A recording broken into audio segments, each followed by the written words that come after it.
than nothing. Hello, everybody, and welcome back to Squat Cobbler, Episode 4 of the Squat Cobbler Trilogy. I'm Kelly Toole at KELLYTHUL on Twitter. And I am Mike Belinsky, official pagan on just about everything. Folks, if you haven't gone out and caught some of that fine toe-tapping pagan stuff out on the YouTubes, you should. But it's all caps. Is the correct brand alignment of pagan all caps for pagan? That is how we normally did it. The first logo that I came up with, pagan started because I was writing songs that I was putting aside that I was actually going to have another band record. And I was writing them and demoing them. And I even came up with the name. Like, I was just going to hire musicians and put together a fake band to go and record these songs, because for whatever reason it just didn't click that I should do it myself, because I did like black metal and death metal and stuff like that. And I came up with the logo, and the logo was a ripoff of John Carpenter's Halloween logo. If you vaguely remember the Halloween logo, it's all caps, but the first and last letter were larger than everything else. So we just copied that in the beginning. But what's funny is Google, if you go on the Google Play Store, they think it's an acronym. So it's like P.A. So nice. If you buy anything on the Google Play Store, it stands for something. So I keep trying to come up with something it could stand for as an acronym, and I have nothing. Maybe we can make that like a contest. Pretty awesome guys, always noodling. So that's good. And you just came up with that off the top of your head, so that's pretty good. So we could like have a contest and get real good ones. That's, I guess, not a bad idea. We should say, what if pagan was an acronym? Which it's not. Which it's not. It was. It was just a stylized thing, and I guess when our early distributors were typing it out on forums and stuff like that, they saw the logo was all caps. They just carried it over and it stuck. Check that out. There's some pretty awesome stuff out there. Thank you, sir. Because you've craftily worked in quasi plugs to a couple of your projects. And very, very subtly. The Carl Kevorkian recommendation from episode 3. I included a link to the YouTube of the song Carl did with you. Oh, thank you, sir. Great song, by the way. Thanks. People seem to like it. All righty. Well, we will get rolling on here with recommendations. I'll kick us off for today. How much? So, are you a Reddit guy, Mike? It's interesting that you bring this up. Reddit seems to come up a lot, but I don't use it myself. I've just read a lot of Reddit threads before. Twitter is my social media platform of choice, and Facebook is not. Well, it's a good birthday tracker, so yay Facebook for that. But I kind of like to interact with folks primarily on Twitter. And I've always been a little scared of Reddit because it seems like you can screw up on Reddit, and if you screw up on Reddit, they kind of really let you know. And anytime I've posted something out there, whether it was one of our podcasts or the Piranaconda egg video or those types of things, I never get it right. It's like, well, the rules of this forum, or you can't do this, or you can't do that. And so I'm not qualified. I'm not a good Redditor yet. I don't know how to do it. So I had to get back into it again because it is just a huge pile of stuff to waste time. There is about anything you can imagine, whether it's GIFs, thoughts from the shower, just on and on and on and on, many, many things. And if you're really into something like Breaking Bad or Better Call Saul or Game of Thrones, you have a wide variety of things out there to connect to as well in the subreddits. So the subreddits are basically all the little groupings that they have in Reddit. Recently, I was made aware of pretty cool Reddit out there. So I need one other follow-up with you. And, I pretend to listen in our podcast when you talk, but I think we both know that sometimes I'll ask, because I've asked you this question before, so it's going to feel like maybe you've answered this, but just go with it. Sure. Help me out on your Game of Thrones interaction. Book reader, show watcher, or neither?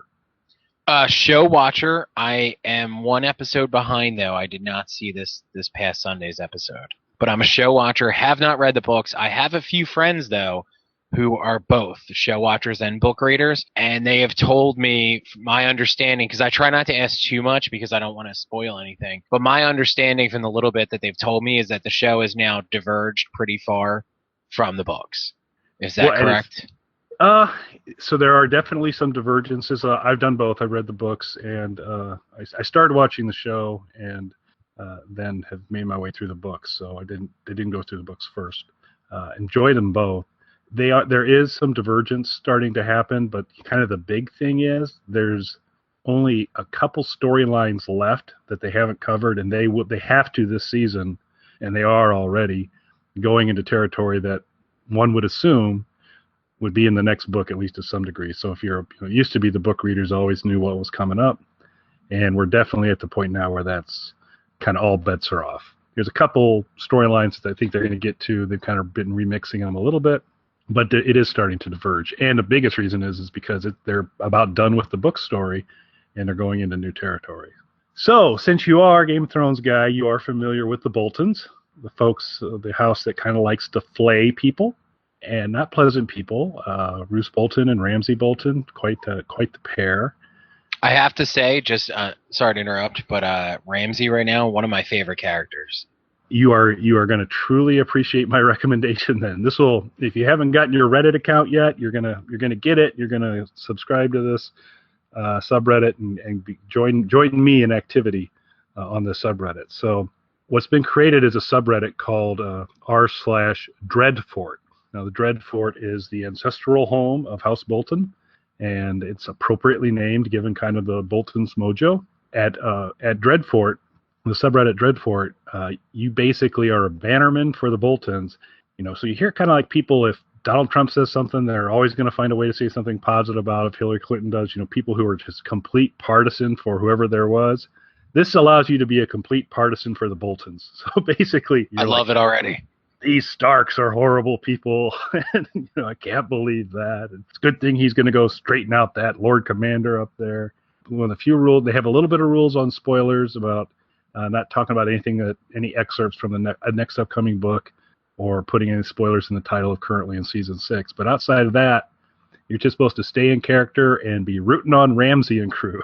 So spoiler and I'll keep it as not too spoilery for folks, and actually this will be a minor spoiler for you. Ramsay's going to send Jon Snow a letter. It was in the book.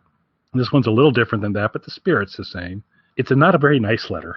It's a pretty mean letter. He's not very nice to Jon Snow, and he talks about a lot of things that he plans to do, and the things he plans to do are not very nice. So this letter they had a kind of a screenshot of the actual calligraphy written letter from Lord Ramsay to Jon Snow, and they posted that in the subreddit. Everybody's like, what wonderful penmanship he has, and such a lyrical voice. And they just, all those types of things. And so it is, it's a sad thing, but once I've discovered this, I go, this is really what I was made to do, is to kind of go into subreddits like this and find reasons to root on Ramsay and be supportive. And it's hilarious. The people on it are extremely funny. It's really, really fun. And it's connected enough to many other things related to Game of Thrones, the kind of the big subreddits on Game of Thrones, the TV show, the books and all that. And then also other ones like Stannis is a shit. And so if you don't like somebody, if you have a problem with Stannis, there's a place for you. If you want to support Ramsay and Roose, there's a place for you on there. So it's connected to those as well. So it's super fun. You can go in there and proudly fly the banner, the flayed man banner of the Boltons, and provide support. It's absolutely worth a look. And so even if you don't sign up and start contributing, next time you're on Reddit, go to Dreadfort and check it out because it's pretty fun. I'm definitely going to check that out. Now, this is a little bit of kind of a tangent, I guess. But so correct me if I'm wrong here, since you're a Reddit user and I'm not. Reddit is really where Dogecoins came into popularity, correct? It's been on the front edge of a lot of stuff, but I think you're right. I think that's it. And I do not want to pick, because like I said, I still am a little twitchy because these Reddit people are very particular about how you use their environment, but I believe so. Now, are you into cryptocurrency at all? I am not currently. I have kind of circled around it quite a bit. I guess maybe it comes from my deep distrust of the federal institutions and what they've done with monetary policy, that currency in the hands of the public is really intriguing to me, but also a tiny bit scary. You're kind of into that a little bit, aren't you? Yeah, not huge. I mean, I have friends who are, much more deeply embedded in that whole world than I am, so I don't pretend to be an expert or anything like that, but I do use various cryptocurrencies. I use Dogecoin, I use Bitcoin. Just recently, a radio station that is here's another plug that I'm going to subtly work into it. That's the right. song that I did with Carl Kevorkian, Killing Culture, is playing on a few radio stations, and one of the internet radio stations that it was playing on actually allows people to tip bands using cryptocurrencies through there. So somebody tipped us 5 coins in one of the Litecoin variants. So I thought that was pretty cool. So when you were talking about Reddit, that kind of made me think of it. So I think we're going to have to revise the intro song a little bit to Squat Cobbler to be Squat Cobbler shilling for Pagan or something like that. Which is perfectly all right. But shilling for Pagan. You kind of took us down that road. It's all good. Our job is to recommend cool stuff, and the Pagan stuff is cool stuff. So Thank you, sir. I think it's perfectly fair.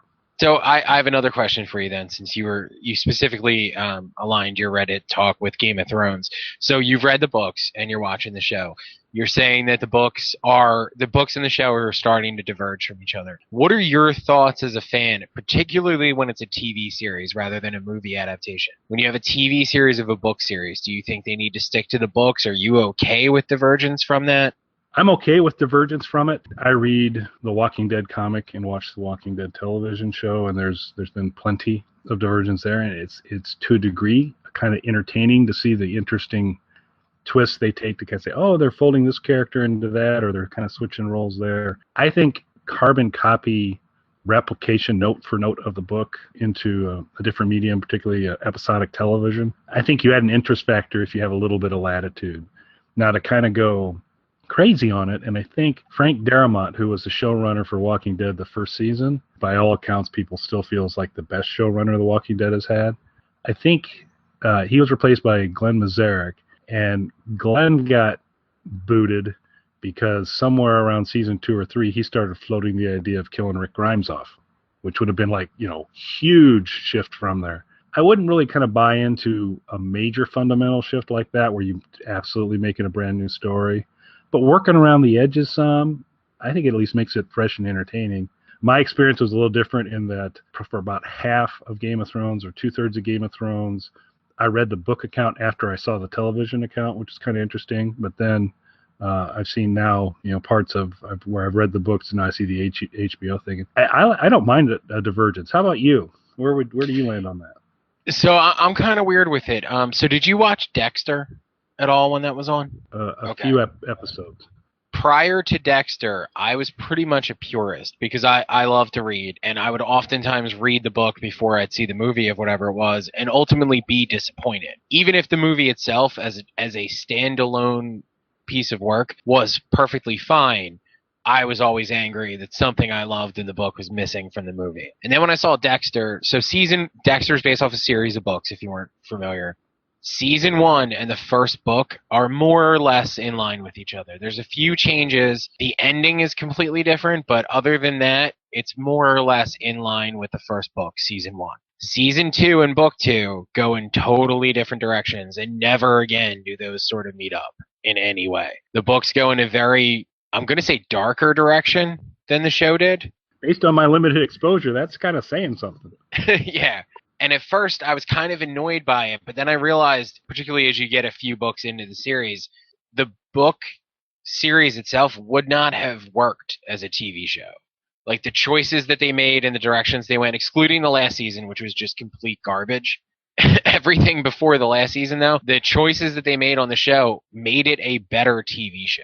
And it's not to take away anything from the book series. It's not that I didn't enjoy any of the books. It's just that what worked on the page, that was the first time I kind of realized never would have worked as a show. Especially in a long form. I think movies are a little bit different, but in a long form storytelling setting, like a TV series, I think a lot of things happen in the books. And I don't want to say anything and give any spoilers for anybody, but there's things that they do in the books that just would not have played well in the show. So I really kind of appreciate it that they went in a different direction, because I felt like it gave it its own life and became its own thing and expanded the world of the characters in a different way. So I kind of have a different feeling on it now than I did prior to that, where I'm more accepting of it now. And I feel like I will go back and read Game of Thrones at some point. I kind of hope for a different experience when I go back and read it. Yeah, and I think you'll get it. And I enjoy them. Our good buddy Mel, I think she ended up stopping after the third book of Game of Thrones because she enjoyed the books, but there is a lot of walking around and big meals where the food is described, and she began to grow a little fatigued of it was page after page of, and they had eel pie and this and that. I think George Martin likes his food, so there's quite a bit of food coverage there. So what is the Dexter book series called? Is it Dexter Kills a Kidnapper? Or Dexter Kills?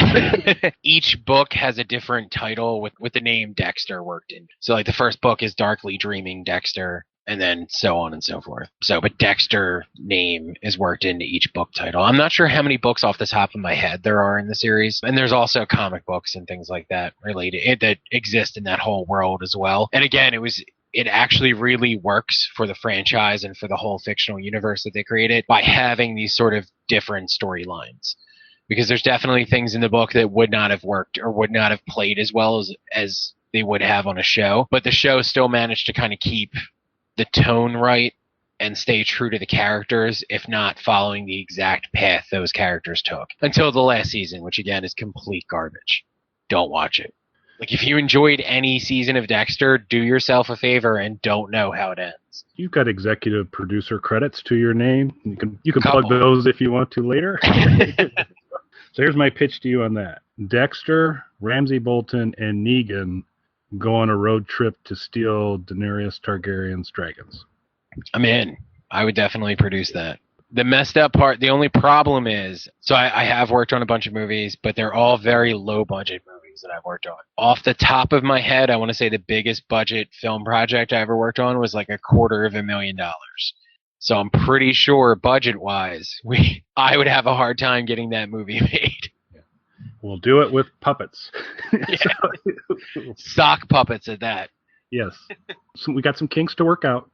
We'll get those figured out. To be fair, like, because a couple of times when I've done podcasts where they talk about some of the film projects that I've worked on, people would say things like, oh, imagine what you could do with like a bigger budget. And I'm like, yeah, I would turn in the same $200,000 movie and then have $1 million after party. So it's probably just as well that they only give me X amount of money to work with. Yeah, announcing your intentions publicly probably is not going to unlock that higher budget money. Yeah, I'm pretty sure that I was never going to get there anyway, so I don't know how much of a risk that is, but yes, you're right. So Dreadfort on Reddit, get out there, support House Bolton and our noble Lord Ramsay. I'm absolutely going to check that out. It's an awesome recommendation. And I really have been meaning to get more into Reddit. Like I said, I've read a bunch of threads, like different articles that will link to Reddit threads. So I've read that stuff before, but I've never actually signed up for Reddit or gotten involved in it in any way. So it definitely interests me, though. It's sprawling in terms of the content and value you can get out of it. And, the Ask Me Anything that they have with a lot of just great access to folks and insight. But it's a prickly lot. That's what I like about Twitter is that if I screw up horribly in Twitter, it's so diffuse. It's okay. But with Reddit, it's kind of like you're locked in a room with these people. And if you screw it up, they're going to go, that's the guy. That's the guy doesn't know what he's doing. There's a few, like with music stuff, like there's a few metal sites where no matter what, let's just say you decide to make your follow-up to Beer Lake. No matter what the song is, no matter how good or how bad it is, comment number one on certain sites just to be, fuck this guy.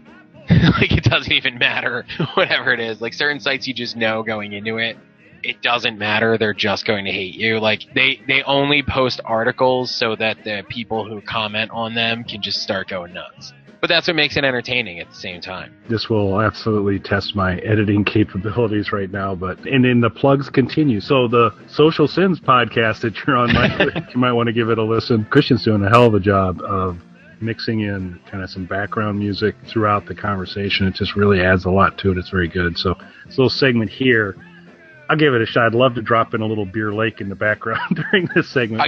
You definitely should, just to keep that subtle plugging that we do. So that's what this is turning out to be. That's all right. Very subtle. Well, speaking of subtle plugging, are you familiar? It's kind of going to work its way into my recommendations. How familiar, if at all, were you with the band White Zombie? Pretty familiar. Need to mention quickly, Subtle Plugging is a pretty awesome band name. Oh, it really is. I didn't even catch that I said that. That's, as I'm sure you know, White Zombie as a band doesn't exist anymore, and Rob Zombie's a solo artist, the former singer of that band. The main reason that I mentioned White Zombie, though, not just to set up who Rob Zombie is, but also subtle plugs in there. Christian is the bass player of a band called Psychotica. Psychotica was formed by their guitar player, Paul Kostabi, who was the original guitar player of White Zombie. Rob Zombie, the former singer of that band, has a new solo album out. And I wasn't going to talk about it because I like Rob Zombie, but I wouldn't say I'm like a huge fan of Rob Zombie. To me, a lot of what he does as a solo artist is very similar to an artist we both like, Alice Cooper. And not that that's a bad thing in any way. It's just different than what White Zombie did, and I'm more of a White Zombie fan, if that makes sense. Absolutely. Fun fact, this will be all messed up by the passage of time and whatever else, but Rob Zombie is playing in beautiful Bloomington, Illinois tonight. Matter of fact, as we speak, his concert's going on. See, there you go. And he's actually out promoting his new solo album, which I decided that's going to be my recommendation, even though I have a few quibbles with it, which I'm going to get into. So, do you buy his albums or listen to his music at all? I managed to catch, he and Alice on occasion have toured together. One of my many sojourns to see Mr. Cooper. Got to see Rob in the group. I got the full concert experience, which is, he puts on a heck of a show. It does certainly appear to have some of its roots inspired by Alice, certainly kind of dialed up in some different ways, but very, very similar to some of the Alice thinking to a degree. I've listened to some of the songs. He's co-wrote a couple things with Alice, Feed My Frankenstein in particular. He was also on Welcome to My Nightmare 2. I have not purchased a lot of his albums, so or any of his albums. Maybe I should be buying this one.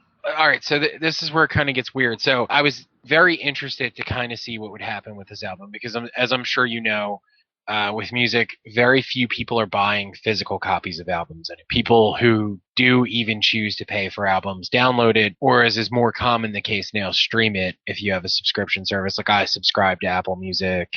A lot of people subscribe to Spotify or Tidal or any of those services. So he put out a new album, which a lot of people complained about as soon as it came out. And I decided to listen to it. And again, I would have eventually gotten around to listening to it, but I mainly listened to it because of the negative things that people said, which was kind of a weird, like I kind of just wanted to make my own decision about it rather than be influenced by what everybody's saying, like, oh, this album's terrible or whatever. So first off, let me get the title in here, which I have to read off of the CD cover because I will never remember this. It is called The Electric Warlock Acid Witch Satanic Orgy Celebration Dispenser. That is the name of the album, which I'm sure now you have committed to long-term memory.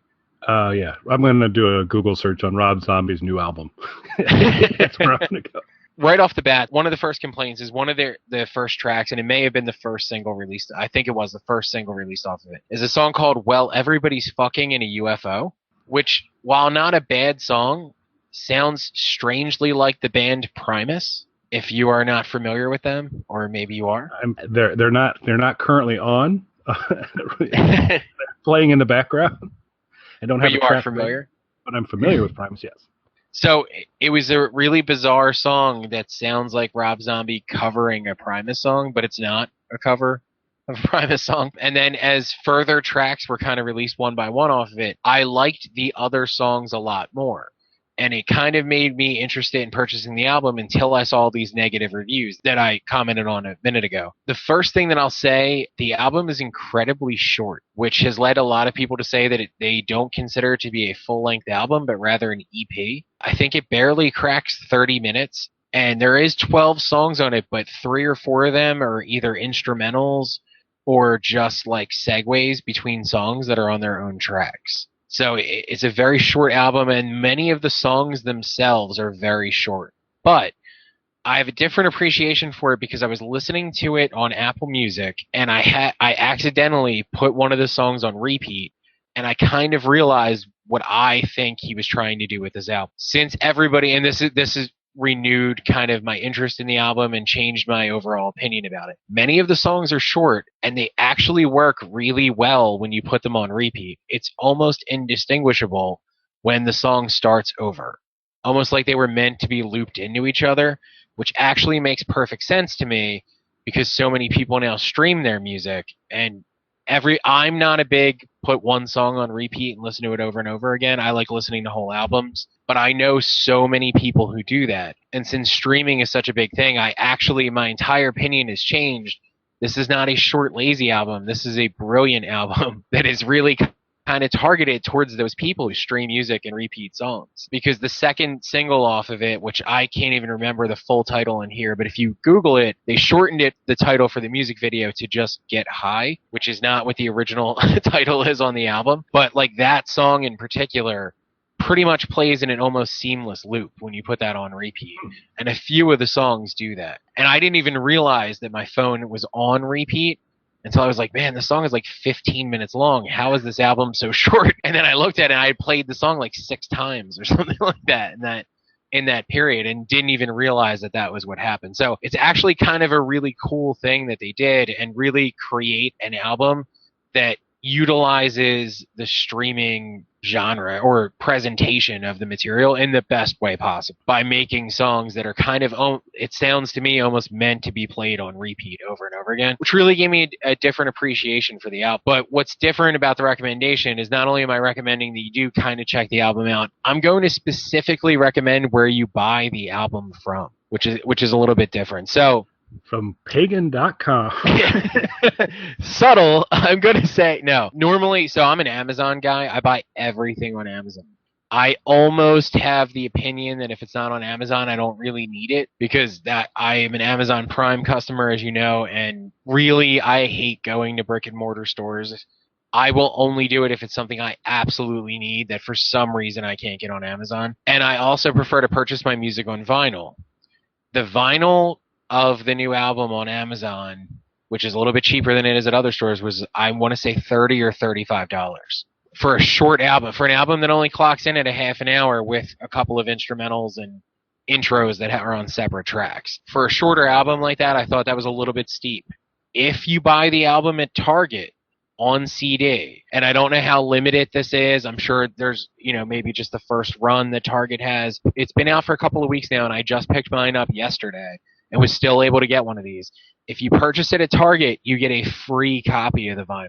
So for the purchase of the $12 CD at Target, you get a free copy of the $35 vinyl. Do you have to mail in for that, or is Target stocking the vinyl? They're not stocking the vinyl. It comes with a card, and you go and register your card online, and they ship it out to you. I registered mine last night. I got the shipment confirmation this morning. Excellent. So mine's already on its way, and I should have it in a few days. You want to read that title of this album to me again, Mike? So the title of the album is The Electric Warlock Acid Witch Satanic Orgy Celebration Dispenser. Huh, that strikes me as an interesting title to have available at your local Target. It does, doesn't it? And I'm sure that the only reason Target is jumping on this is because the vinyl pack-in with the CD thing is exclusive to Target. Interesting. So that's something that only they're offering, and it's inside the CD jewel case itself. There's a little card. I'm holding it up like the listeners can hear it on the podcast, but you can see it. So it comes with a little card inside the CD. You go online, you redeem the code in it, and they will mail you out. It says on here that it takes them 4 to 6 weeks to get it out, but I registered mine last night. I got a shipment confirmation this morning. Nice. So it's quicker, at least at this juncture that we're recording this. It is not 4 to 6 weeks to get your copy of the vinyl. So long album title, and sounds like some long song titles as well. Yeah, every song title is unusually long. I mean, that's one of the things that he's kind of known for, and White Zombie did as well. Longer album titles, longer song titles. So he's really kind of playing to his fan base with all of that. The songs itself are very short.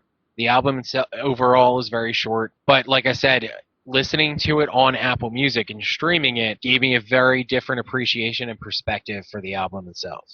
Because now I really see what they were going for. And like I said, most of these songs, it really sounds like I would not believe that it wasn't intentional, that these songs are meant to be listened to on repeat, since it's an almost seamless loop with some of them. Actually, that's extremely cool. I think I'll be making my way down to our local Target.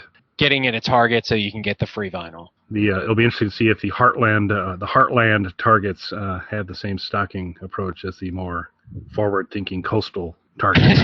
So we'll have to see how that works out. Yeah, and I think this beats. I had always thought kind of the king of long song titles was Blue Oyster Cult's The Siege and Investiture of Baron von Frankenstein's Castle at Westeros, which is a great song, by the way. It's on Imaginos. And then the other thing is They Might Be Giants, and this was not leveraging the streaming, although they're doing some cool things with streaming. The CD Shuffle, which is always kind of a favorite of mine to bring up from time to time. Apollo 18, Every Day Might Be Giant song is, chock full of 18 songs. They're all short, but you get a heavy dose of them. At the tail end of Apollo 18, they have like about 47 songs. They're all just like little 15-second snippets of songs that they just strung together at the very, very end.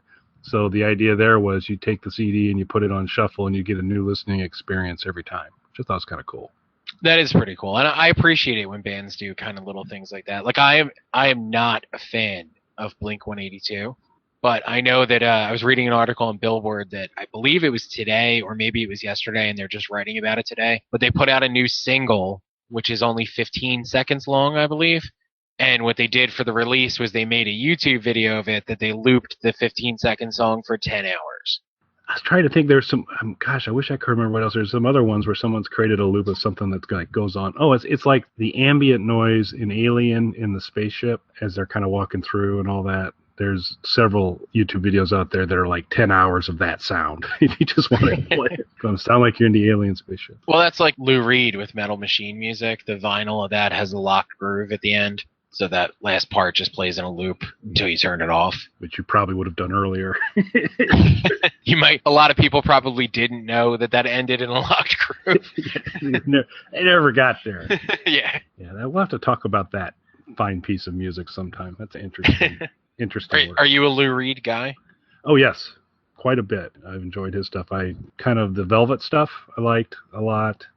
He went through a lot of twists and turns in terms of different musical styles and all that. But no, I've always a big Lou Reed fan. I've got quite a few of his albums. Probably the place I got turned on originally was I was kind of, back in the day bought the Rolling Stone record guide by David Marsh, which is a big thick red book. Just had all the different artists and ranked all their albums and kind of flipped through it and got to the Lou Reed section, and it talked about Berlin, and it said, wow, this is possibly the most depressing album in the history of music. And I said, this guy sounds like a guy for me. It's funny you mentioned that because I really like that album. It's a good album. He's very diverse in what he's done. I like Ride, Sally, Ride, the New York album he did towards later in his career, the stuff he did with John Cale, Songs for Dorella, Honor Andy Warhol. So here's the real test. Did you like the album with Metallica? So not my top, Lou Reed. Not my top one. He probably wouldn't break my top 5 or 6 Lou Reed albums, but it's okay. How about you? Here's what's weird. I did not like it, but I find myself defending it quite a bit. At the time that came out, I was writing a music column for a website. So every record company and band would send me all these press releases, and you kind of get used to what press releases look like and sound like. Every band, whether they're a new band, an established band, or a veteran band, says the same things about their new album, whatever it might be. It's the best thing they've ever done. It brings their early influences back because everybody wants to reestablish how good they used to be. And I mean, it's just certain tropes that you expect in every single press release. You expect to hear these same things. So when I heard that Metallica and Lou Reed were coming out with something, I knew that this was going to be like the most ridiculous fluff piece press release ever. And I read it anyway, and it was the best, most honest press release I have ever seen before or since. It was basically just like, look, you're not going to like this record. It's us playing sloppy jam music while Lou Reed reads monologues from an obscure German play. You're going to hate it. But we got the chance to play with Lou Reed, so we did it, and it was fun. And that was kind of like the press release, and I was like, wow, I really can't believe how honest this is and how much I appreciate the honesty that they brought forth to it. So when I finally heard the record, it was exactly, when you read these pumped up press releases, it never sounds as good as it sounds, as you think it will sound after reading the press release. Like, you can read these press releases, and especially in the beginning, when you're reading your first couple, you're like, man, this record's going to be incredible. And then you hear it, it's shit. And you're just so deflated after everything you read about it. Not at all with the Metallica thing. I knew exactly what Lulu was going to sound like. That was the most honest description ever. It sounded exactly like they said it was going to sound. I felt about it exactly what they said I was going to feel about it. And I really appreciated that in a weird way. Yeah, so it lived up to it, the unhype. Yeah, it was exactly what they said it was, for better or worse. So, and I found, because a lot of people were just like, oh my God, I can't believe how terrible it is. And I'm like, no, you don't understand. They said it would be. No They were surprise. very, like everything you're mad about, they told you was on the record. They basically said like this isn't even songs, it's just monologues, and we played some sloppy music in the background, and it's not even mastered. And when people like everything everybody bitched about with that record is exactly what they said it was. So you can't be mad at the band. Go ahead and hate Metallica, but hate them for all the other things they did. Yeah, there's plenty of reasons. Yeah. You know, don't narrow in on this. So this has been a lengthy Squawk Cobbler. Yes, it has. We might have to bust this bad boy into two. I don't know. So real quick, I'll throw out. I do have a social media recommendation for this week. And way back at the beginning of the show, we were kind of talking about politics and houses and all that kind of stuff and how people stand behind their people. There is something, I don't usually get political, but I will get political here because I have very, very strong support for a candidate in 2016, and that's Chihuahua. Chihuahua is on Twitter, Chihuahua for America, CTHUL, HU 4 America on Twitter, Chihuahua 2016, and awesome logo for Chihuahua 2016. You can get it on a T-shirt if you want. Another plug for Chihuahua there. It's a Chihuahua we can believe in. So I'd recommend you follow Chihuahua for America on Twitter. That's how we make America great again. And then destroy it, because that's what Chihuahua does. How about you, sir? You got anything? No, I did not have a social media recommendation, so I'm glad you did. Well, Chihuahua will serve us well. That's at least number 4. Number 4 is fine. And we will be back. At this point, I think we'll have settled into the new groove where you're going to get weekly stuff. You're either going to get a Nurture and Support or a Squawk Cobbler. Probably be more plugs for Pagan on Squawk Cobbler than Nurture and Support, but I'll see what I can do. And we'll have you back on Nurture and Support. You can plug there too. Try to work it in. All right. Well, that sounds like a show to me. So thanks for listening, everybody. Thank you, everybody.